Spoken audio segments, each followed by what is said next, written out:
you will hear a job interview. First, you have some time to look at questions 1 to 5.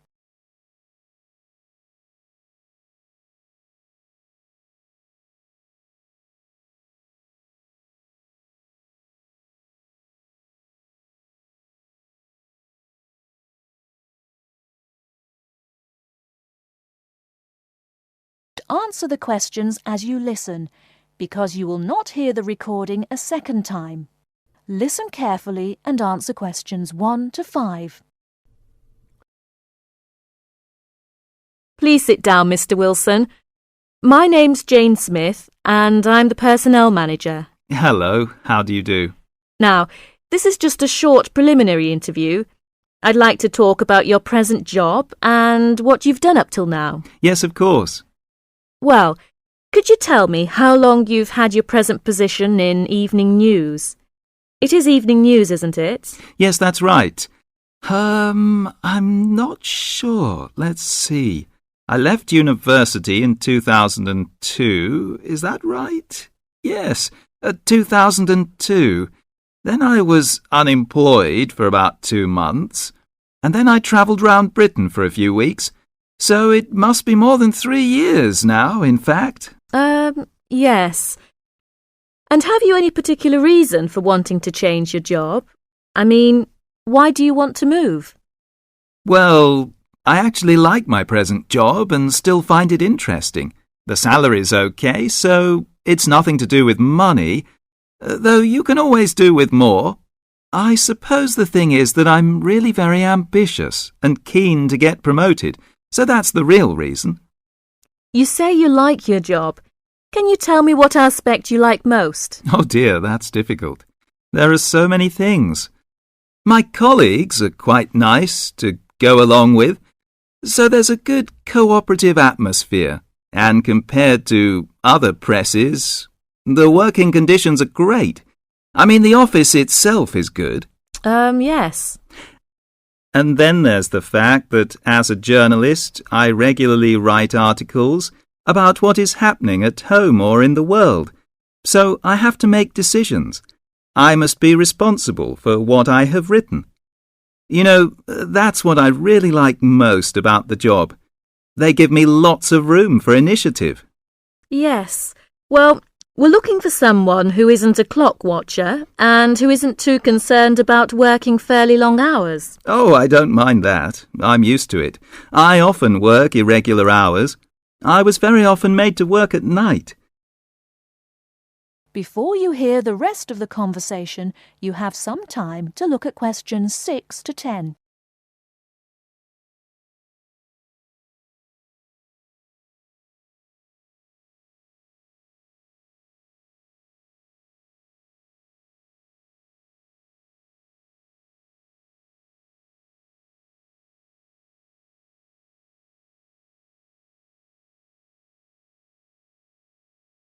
Now listen and answer questions 6 to 10. Hi, John. Are you nearly ready? Oh, no. I don't think I'm going to make it tonight. Why? I've got this assignment to finish for tomorrow. Well, maybe I can help. What do you have to do? I have to do a short presentation on some household object, and I just can't think of anything. I have to talk about what it is and the parts in it. Well, why not make it simple? Why not describe a bottle or a can? Well, that's far too simple. OK, how about an aerosol can? Maybe.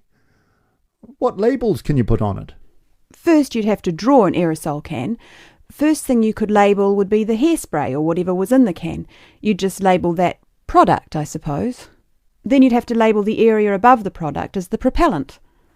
Is that the gas that presses down on the contents of the can, forcing it out through the dip tube? Yes, you've got it.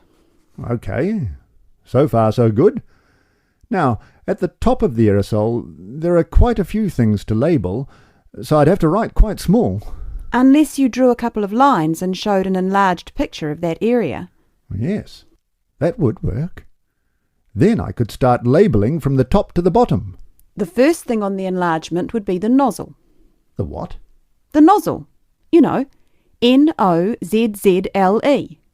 then the seal. Right. Then all I'd need is the spring. No, you'd need to label the inlet first, then the final part would be the spring.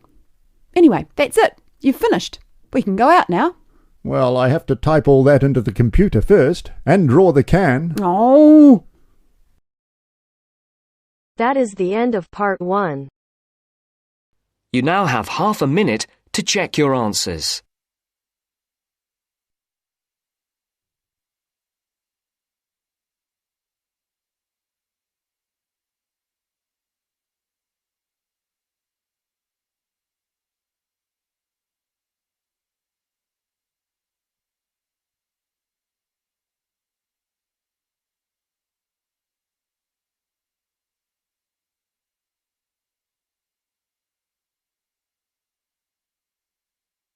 Now turns to part 2.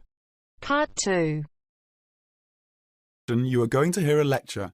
First, you have some time to look at questions 11 to 15.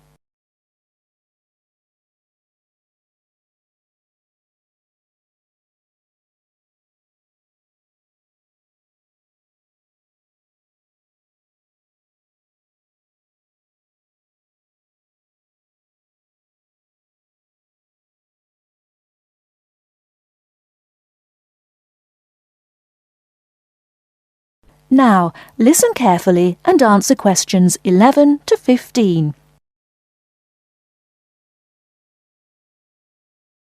Good afternoon, everybody. It's Ronald Jaff with this week's edition of Movie Talk. First, let's look at the films this week in the theatre. The Kid Rides Again, When You Find Love, and Wronged.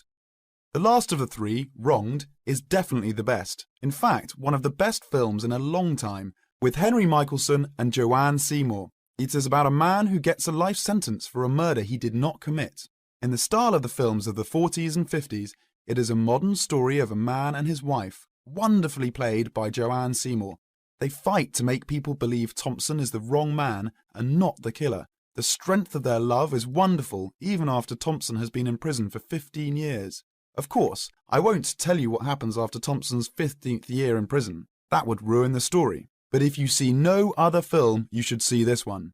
The story may be old, but the acting is great, and it will hold your attention from beginning to end. Unfortunately, I can't say the same for When You Find Love. Just another silly story about how boy meets girl, boy loses girl, boy gets girl again, and they live happily ever after. Before you hear the rest of the talk, you have some time to look at questions 16 to 20.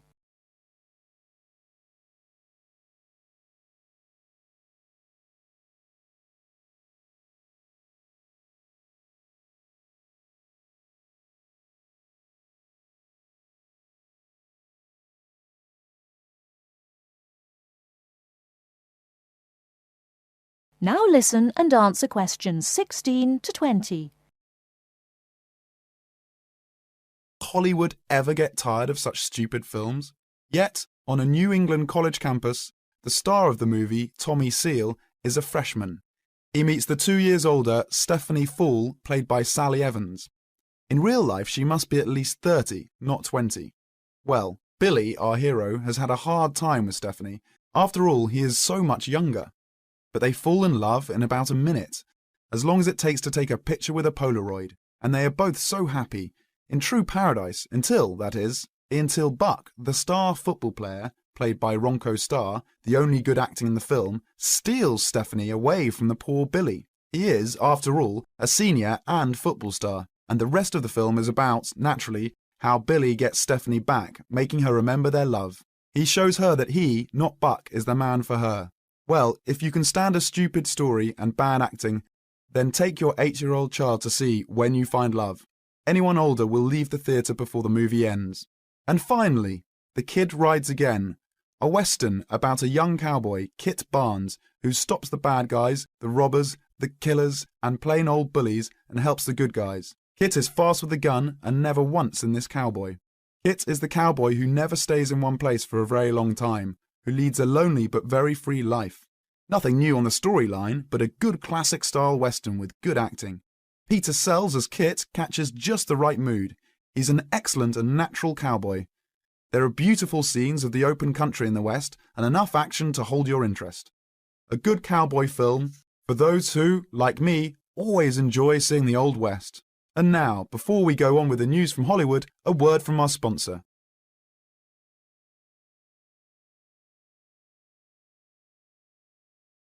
That is the end of part 2. You now have half a minute to check your answers.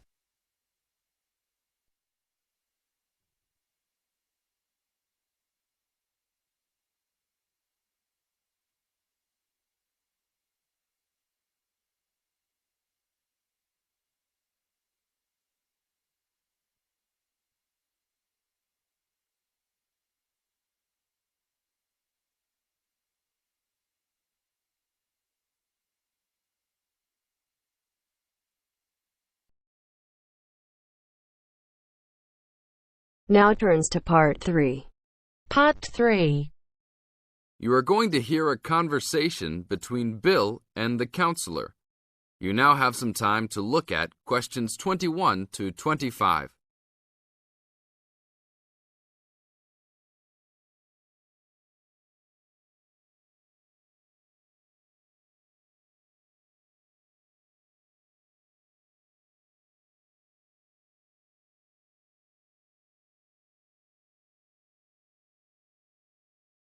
Now, listen to the conversation carefully and answer questions 21 to 25 by circling the correct letter A, B, or C. Hello, Bill. What can I help you with? Well, I was talking with a friend of mine who's doing a medical course, and he said that before I start taking sleeping pills, I should see you. I see. Well, I can't prescribe any medicine, Bill, and I prefer not to encourage anybody to take sleeping pills. What I can do is to help you look at why you're not sleeping. Okay, but I think it's because I don't know how to handle all the work. I found that new students find college very different to school. The biggest difference seems to be that you have to get used to working more independently at college, and this can be difficult to pick up straight away. You can feel that you're not quite in control of it all. That's right. I mean, with only a few lectures and tutorials each week, it looks like an easy workload, but then you suddenly realize that there are assignments, tests, and exams.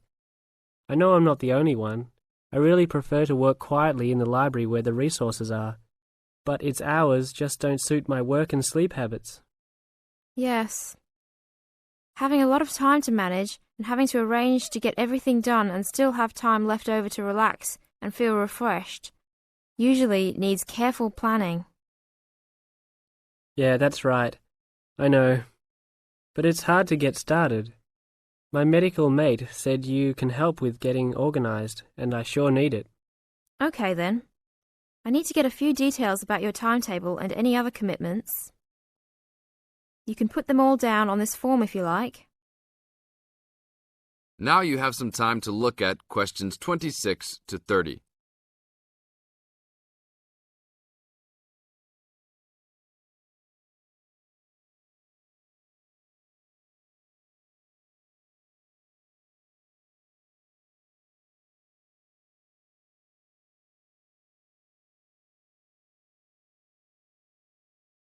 Listen to the second part of the conversation and answer questions 26 to 30 by completing the notes below. Write no more than 3 words for each answer. Now, Bill, what's your main concern? Well, what really gets me down at present is that the exams are coming up and I don't feel confident. I know you've spent a lot of time preparing, so let's look at the actual exam itself. No matter how much preparation you do, it doesn't really count if you don't plan how you will time yourself to ensure you get to answer all the questions. Usually there will be some guide on the exam paper that will tell you the relative importance of each question, its contribution to your total mark. I see. So if I feel organized at the start, I can be more confident. Exactly. So once you've worked out an overall plan, and this can be done quickly, you need to make sure you know what each question is asking you to do. As a marker, I know what answers I expect to a question. Then you need to address the question not just write down what you know and hope the marker will appreciate the hard study you've done. Yes, that's important. I can see that markers are looking at the questions, not trying to guess what we know. Yes. And the third point to keep in mind is that even if you know the topic well, you should leave time to go back and check your work for content. There may be an important point you have missed, or not explained as much as you wanted to. And at the same time, you can look for errors, including any obvious ones in grammar. Okay, thanks. It's really simple in many ways, isn't it? That is the end of part 3. You now have half a minute to check your answers.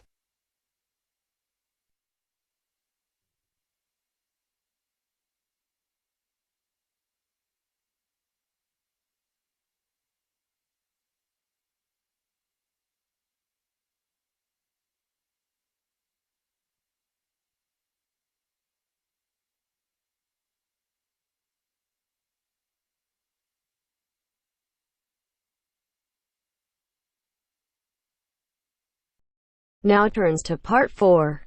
Part 4.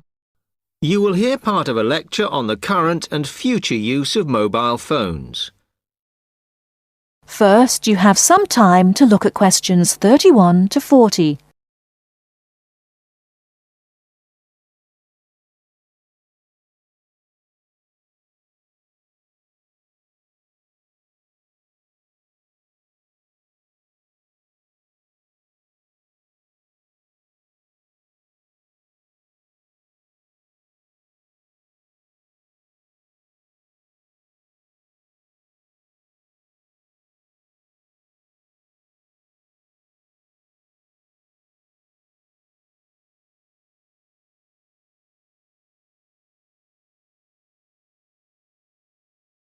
Now listen carefully and answer questions 31 to 40.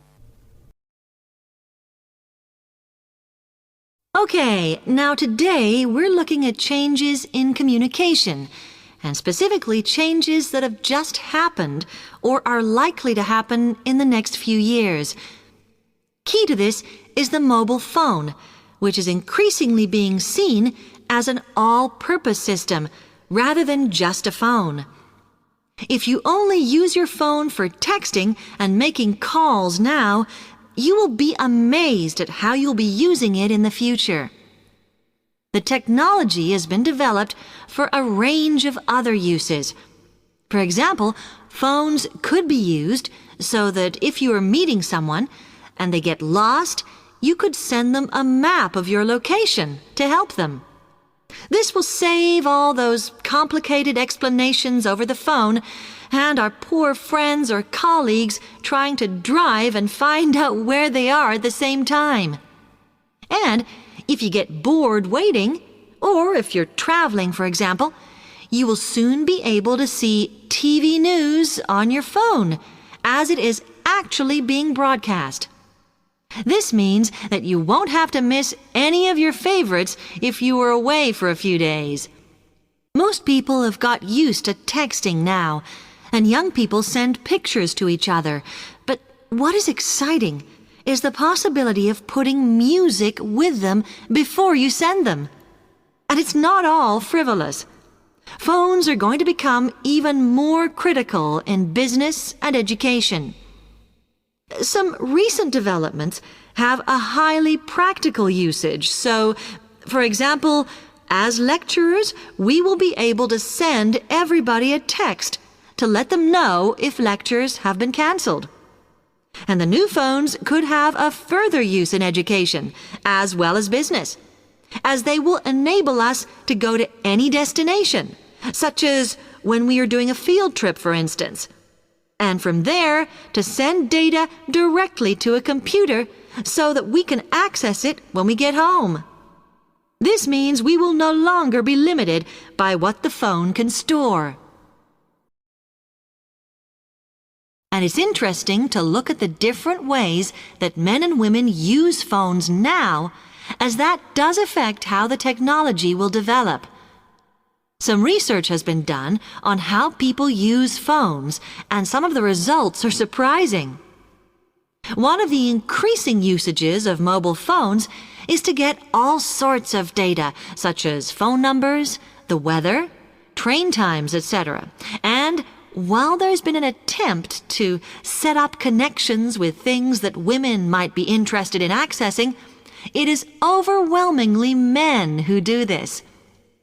But what about the traditional use of a phone? To speak to people? I suppose we would predict that it is mainly women who use phones as a method of contact for friends and family, but, in fact, the genders exploit this facility equally. I've spoken about the increased business usages that phones will offer, and I suppose we would associate this usage with men.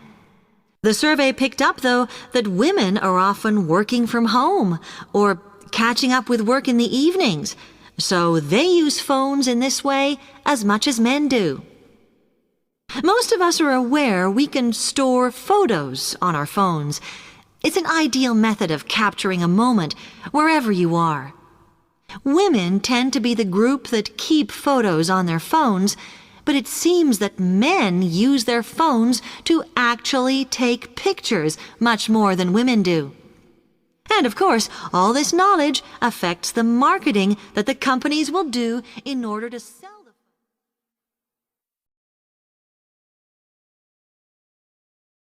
That is the end of part 4. You now have half a minute to check your answers.